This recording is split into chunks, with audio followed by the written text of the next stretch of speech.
Welcome to RFP Money Talks. I'm your host, Randall Tiongson, and at this segment, we're going to be discussing all about the stock market. With our guest is Mr. Melvin Esteban, one of our leading members of the RFP and moderator and a teacher in the RFP program, as well as the other financial programs, and an investment expert. Melvin, thank you very much for coming. Good afternoon. It's really nice to have you.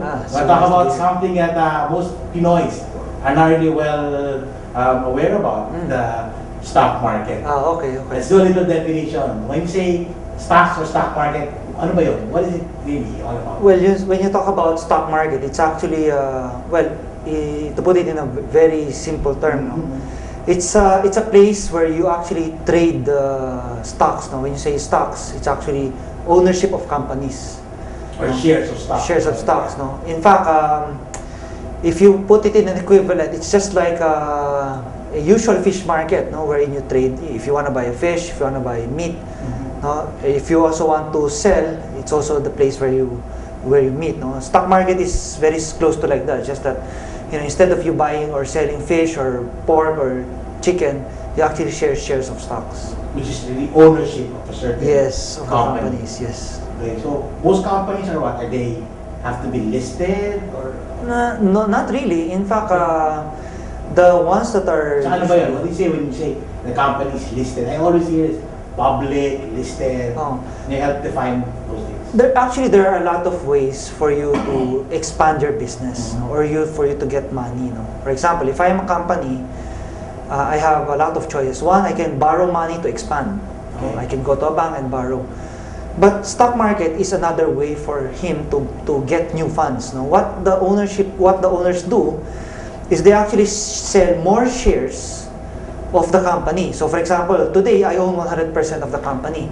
So for me to raise money, what I did is I will sell ownership of half probably of my company. And I will do it in a form of shares. So whoever owns that 50% of that will own 50% of the company. So that means they're entitled to the profit. Yes, they're entitled to. So it works very much like they own the company as well. So they enjoy two things. Number one, the right to vote. When you say vote, the right to do major decisions. Of course, the day-to-day they cannot. And the second one is the right to get returns. So since you're part owner of the company already, if the company makes money, you also get an equitable return for that. So it's just like having your own business already. So in other words, the shares of stocks, ownership to ng kumpanya, shares of stocks, and these things can be put in a stock market to be on buy and sell it. Yes, because in the past, what happens kasi is, for example, if I own a company, and I wanted to expand, and again, one option that I can do is I can ask you, let's be partners. So since I have already put in money here, if you put more money, the same amount probably of what I have placed in the past, then we'll have a 50% ownership of the company. So that's basically what happened in the past. So you look for Unfortunately, it's very hard for you to go around and looking for investors. Now, on the other hand, there are a lot of people who have money who don't know what to do with their money, and they wanted to have some sort of a business, and they also don't know what business to buy.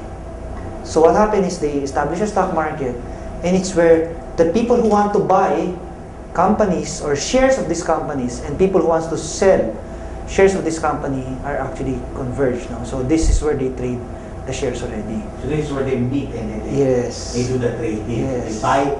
This is like a market. Exactly. Like a physical market. Exactly. It's like the best way to understand the stock market is you just go to your wet market.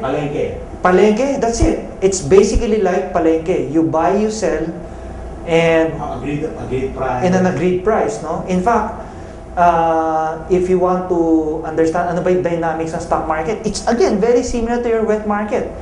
For example, let's say for example, just 2 days ago there was a typhoon. What do you expect the price of vegetable will be? Go up. It will go up, right? So if you're, for example, let's say wanted to forecast, if you wanted to, let's say, looking for a stock to buy, And for example, you look at the weather forecast and you say, oh, there seems to be a typhoon coming in. So what's the best thing to do? You go to the wet market and you buy a lot of vegetable, because you're sure in the next few days the price of vegetable will go up because of the typhoon, and you can sell it again. Or at the very least, you would have saved a lot because you bought it at a cheaper price. Of course, the dynamics there is, if you buy too early, those fish, those vegetables might spoil. So that's basically the dynamics. Now, on the other hand, if you're the seller, if you're the farmer, and you know that there's a typhoon coming, you have two options. One, you can stock it, and another one, you can sell it immediately. But if you sell it immediately, you're gonna have a lower profit. But if you're gonna stock it and it survived, then you can sell it for a good profit. Unfortunately, if it didn't survive for some reason, the typhoon became much stronger than you expected, and the entire vegetable, even if it's inside the warehouse, got damaged, then what's the correlation with the stocks? The stock is also like that. No, if you expect, let's say for example, the economy will be better. If the economy will be better, what do you think are the companies would benefit most? No, if you're saying that the economy is going to pick up, so you're now trying to identify which company in fact will first benefit. Yeah, in fact, I look at the stock market, or buying a stock market, like understanding yourself. So for example, let's say in a recovery period, for example, economic cycle, the first cycle is recovery, it's just equivalent to you having your first job. You just graduated in college, okay, and now you're going and take your first job. Now, having your first job, you're gonna have a better pay, compared to your allowance before. What's the first thing that you're gonna do with your pay? Of course, you probably tell me, oh, I'll give it to my mom. Okay, what's the next month? Okay. Probably you're gonna celebrate, or you're gonna treat your friends in Jollibee or whatever, So, a lot of people are like that, When they graduate and they get their first job, the first time they taste money, they're gonna celebrate. Your economy is also like that. So if the economy starts to recover, people tend to be happier. Now, okay, what will I do now? Oh, they tend to celebrate more. They tend to splurge more than the usual, So that's why I always recommend that if in a recovery period, look for stocks that will benefit in these kinds of situation. So that's why I will look for very retail-oriented companies. Now, after that, as the economy recover, it continues to expand, then you're already in an expansion phase. So iba na naman, if you're the student kanina, nakahanap ka ng trabaho, happy ka sa trabaho mo, you did very well, tapos, na-promote ka. Nagkaroon ka na ng bagong, ng bagong kotse. Tapos, mas malaki na yung sweldo mo, and so on and so forth. Ano naman ang gagawin mo sa pera mo na? Hindi ka na happy sa Jollibee Diba? Next level na. So, these are the times na, maybe it's a good time for me to start buying real estate. So, that's diba? So, that's why, in an expansion phase, alam mo, yung real estate yan, magiging okay yan. Diba? So that, just to bring back. So a lot of the things that happen in the stock market are related to the economy. Yes. In fact, understanding the economy might be too tedious for a lot of us, diba?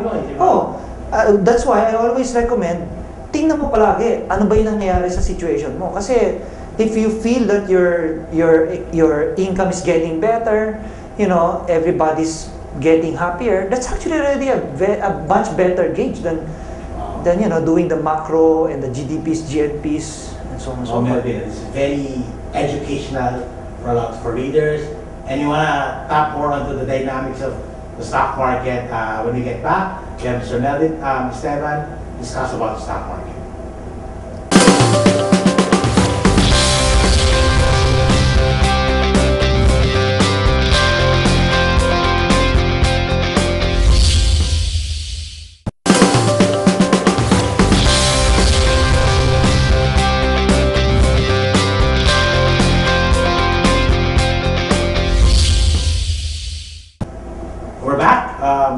the dynamics of the stock market. With me is Mr. Melvin Esteban, a leading expert in investments.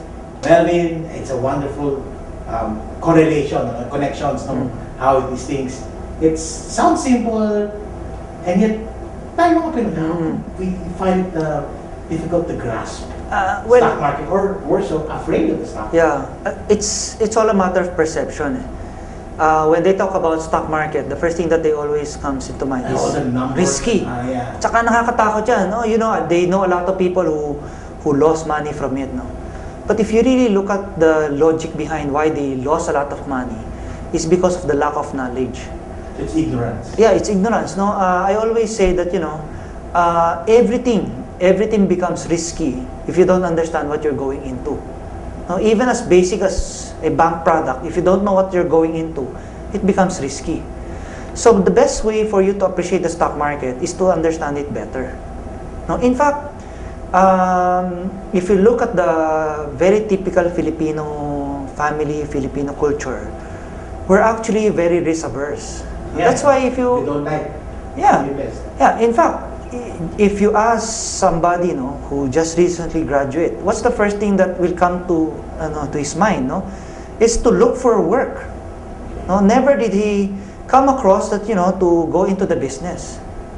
No, so that in itself already tell you how conservative we our view in terms of money management. No, but for me, stock market is a very powerful tool in a sense that if you're somebody who's afraid of going to have a business, and at the same time you wanted to also venture in that kind of a situation, you want to have a business but you're afraid, stock market might be a good option for you. It's like the next best thing. Yeah. Imagine if you believe that the price of, let's say, if you wanted to go into a real estate business, okay? Unfortunately, I need a lot of money. You need a lot of money. When you saw your bank book, you only had 20,000 pesos. Yeah. Unfortunately, the only lot that you can buy is 1 square meter in cemetery, which will not even be enough. Maybe not even today. Patayo ka nun, nakatayo kang nilibing ka. But anyway, so you didn't have enough funds. So what will I do? What I will do is I will go and buy shares of Ayala Land or a real estate company. Why? Because if I buy real estate stocks like Ayala or Philinvest or whatever, then it's just like you being part owner of the organization already. Yeah, when you own shares of stock. Yes, exactly, di ba? Di ba sabi ko sa inyo, the moment that you buy stocks, you already own part of that company. You become part owner of that company. So the nice thing about it is that you're now into the business of real estate. But the nice thing about it, you have partners with you who are expert in managing that company. Si Ayala Land. Ayala, in fact, since you own Ayala shares, technically speaking, Ayala Zubel is your employee. Technically, of course. So yeah, and in that case, I own the share. It's like the next best thing. Yes. So if the real estate industry booms, my stock booms. In fact, your stock will definitely go up. Of course, it also carries the same risk as you going into your business, because if the real estate goes down, most likely the price the price of your stocks will also go down. For me, most people don't see it that way. Yeah. They look at it as stock market as gambling. Yes. It's a term they always use it. Going to the stock market is like going to the gambling. Yes, and it's probably because of, let's say, the exposure in the media, no? You can hear a lot of scams going on, the price of a stock going up, then suddenly going down, a lot of people losing money, because the stocks that they buy are speculative stocks. No? Those are when you say speculative stocks, those are stocks that have very, very poor fundamentals. And the only reason why it goes up or goes down is because of rumors. Somebody say that this stock will go up because of this reason. So everybody just speculates about it. I like that train of thought. When we get back, let's talk about the different kinds of stocks Yes. that there is, and then you're gonna continue to educate the market. We have here Melvin Esteban. I'm talking about the stock market.